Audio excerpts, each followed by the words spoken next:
On va vous parler d'un monde ramifié. On va vous parler d'un monde qui bouge, d'un monde qui bondit. On va vous parler d'un royaume de verdure comme celui que vous voyez autour de vous. Regardez-le bien. Savez-vous ce que les arbres disent quand la hache entre dans la forêt? Bien, les arbres disent « le manche est des nôtres ».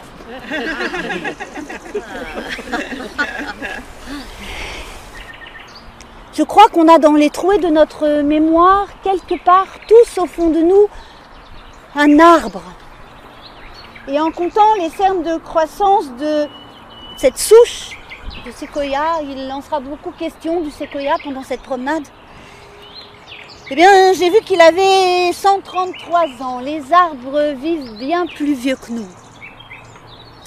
Cet arbre, avant d'être coupé, qu'est-ce qu'il a vu? Qu'est-ce qu'il a entendu? De quoi se souvient-il? Est-ce qu'il se souvient de la tempête terrible qu'il y a eu il y a quelques années, qui a décimé une partie des arbres du parc? Est-ce qu'il se souvient des amoureux un jour d'orage qui sont venus s'abriter contre lui? Est-ce qu'il se souvient des pleurs d'un enfant qui s'était perdu dans le parc?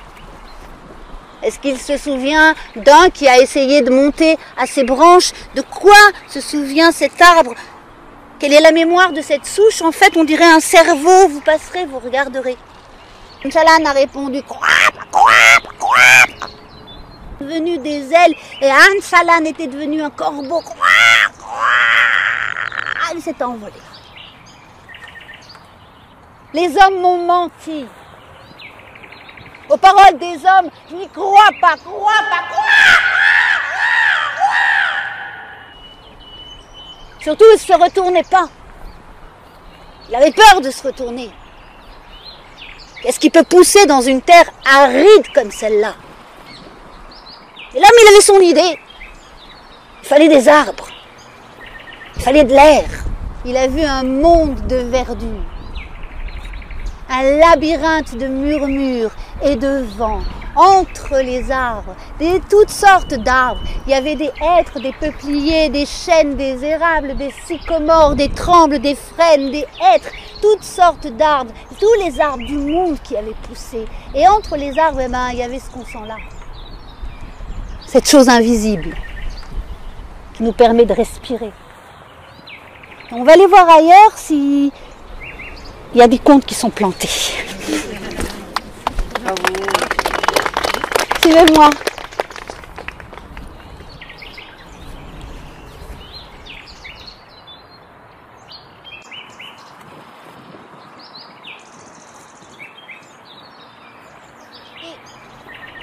Cet arbre-là, il y a des histoires qui sont passées. C'est évident.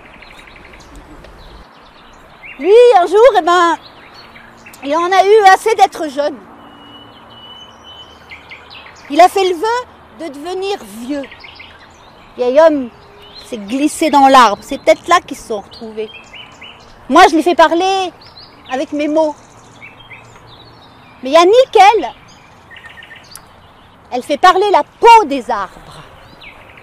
Je vous invite à vous retourner et à voir comment elle fait.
Alors elle le fait parler avec sa peau.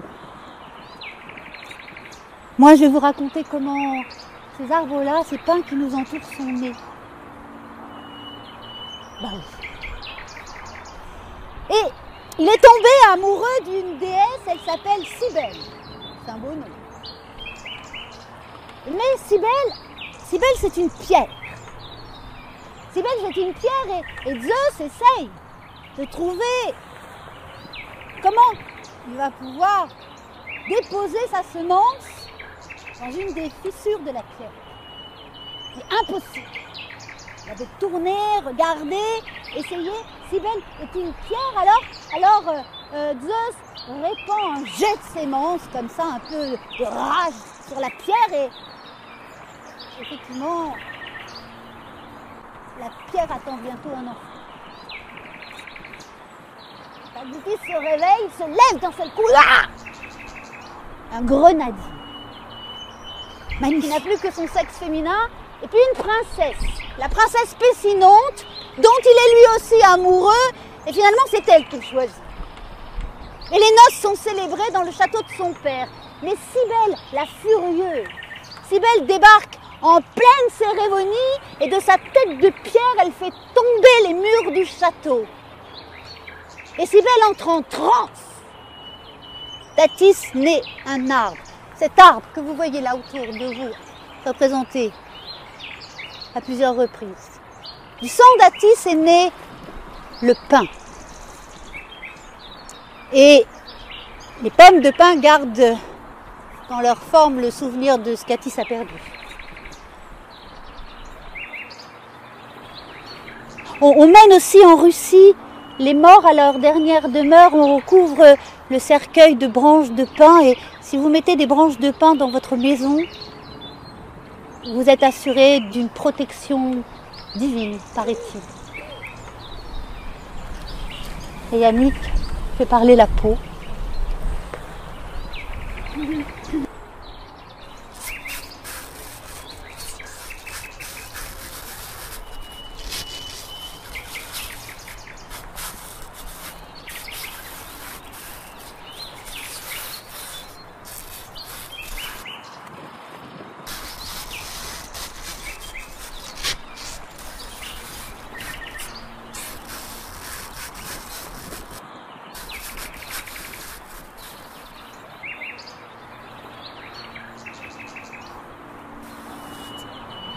Oui, c'est un séquoia.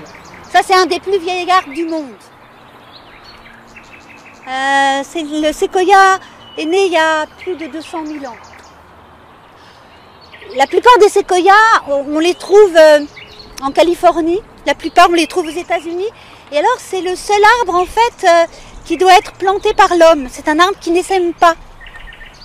C'est l'homme à chaque fois qui le plante, qui le transporte. Alors on le trouve dans d'autres régions du monde, mais la région principale c'est aux États-Unis. Et le plus vieux, je crois, s'appelle Général Sherman dans un des parcs du Manitoba, si je ne dis pas de bêtises. Les Indiens de la Sierra vénèrent le séquoia. Pour eux, c'est l'arbre primordial. Et puis c'est un arbre phénix. C'est un arbre phénix parce qu'il brûle de l'intérieur et de ses cendres renaît un autre arbre, il paraît. C'est l'arbre des arbres. Et un vieil Iroquois raconte qu'au commencement du temps, la terre n'existait pas. Ce n'était que de l'eau. Et là-haut vivait le peuple du ciel. Et dans le ciel, il y avait un arbre extraordinaire, un arbre immense, un arbre magnifique, un arbre dont les racines allaient dans les 4 directions. Et dans mon rêve, là-haut, tout là-haut, de l'arbre du ciel, il y avait un fruit. J'ai mangé ce fruit et puis j'ai guéri. Il n'y avait que de l'eau. Il y avait Tortue. Tortue qui nageait tranquillement. Et en voyant tomber vieille femme, elle a dit à tous les animaux qui étaient avec elle, elle a dit, vieille femme est en train de tomber du ciel. C'est comme ça que la terre a été créée.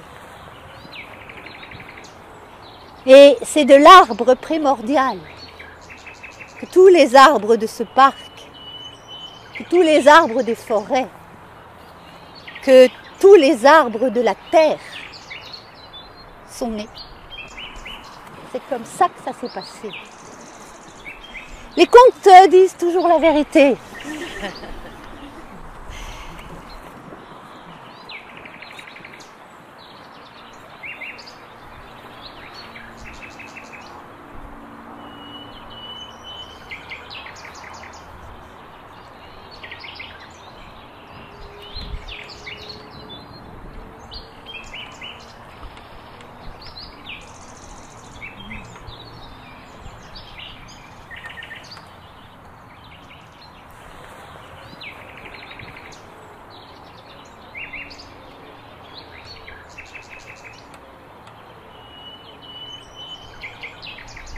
Ouais, reculez, regardez-le, parce que c'est fabuleux quand même. Une chose pareille.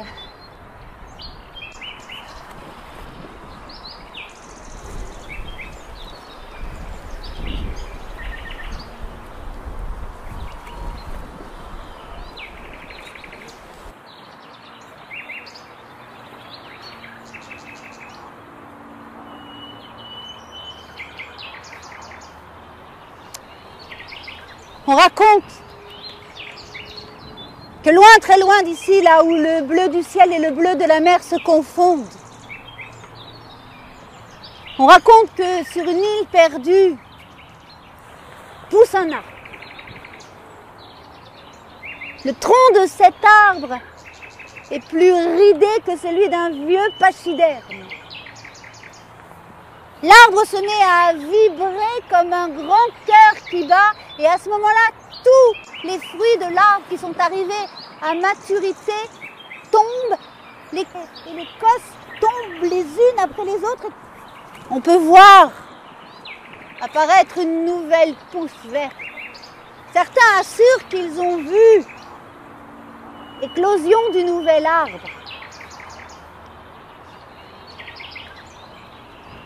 Je vais vous inviter à vous tourner par là et aller voir les arbres qui ont parlé sous la main d'Yannick dans ce verger des magnolias.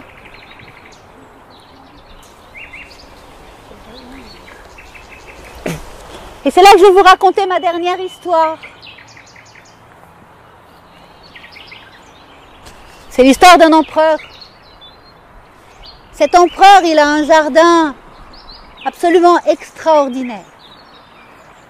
Et dans son jardin, à la mort de sa femme, l'empereur a fait planter un magnolia. Parce que c'est un arbre qui veut dire « je t'aime, je n'aimerai que toi ». Et lors de ses promenades quotidiennes dans son jardin, l'empereur s'arrête longuement devant le magnolia. Un jour, il se promène, ça faisait plusieurs jours qu'il n'était pas descendu dans le jardin, les affaires du royaume l'avaient trop occupé. Il demande à sa mère de l'aider à grimper et à une des branches, il accroche un petit ruban de papier blanc. Puis se tournant vers la mère, vers la femme, il dit voilà, vous le peignez à l'identique. Et il pourra mourir, il en restera le souvenir. Voilà. Il y a le cèdre de l'Atlas, le chêne des marais, le copalme d'Amérique ou liquidambar. Les Cherokees utilisaient sa sève comme chewing-gum. Les PCA, le févier d'Amérique. On dit que la couronne du Christ est faite avec les épines redoutables du févier d'Amérique, qui s'appelle également épine du Christ. Le ginkgo biloba, l'arbre aux 40 écus, puisqu'on dit que c'est avec cette somme-là qu'on l'a acheté, mais sachez que le ginkgo biloba a été le premier arbre à repousser après Hiroshima. le hêtre pourpre merveilleux qui est là-bas, le hou, l'if, le marronnier d'Inde, le platane, le sophora du Japon, le thuya du Canada, le tilleul à grande feuille, le tulipier de Virginie, le charme sous lequel nous sommes tous, le chêne, l'érable et le frêne. Et merci.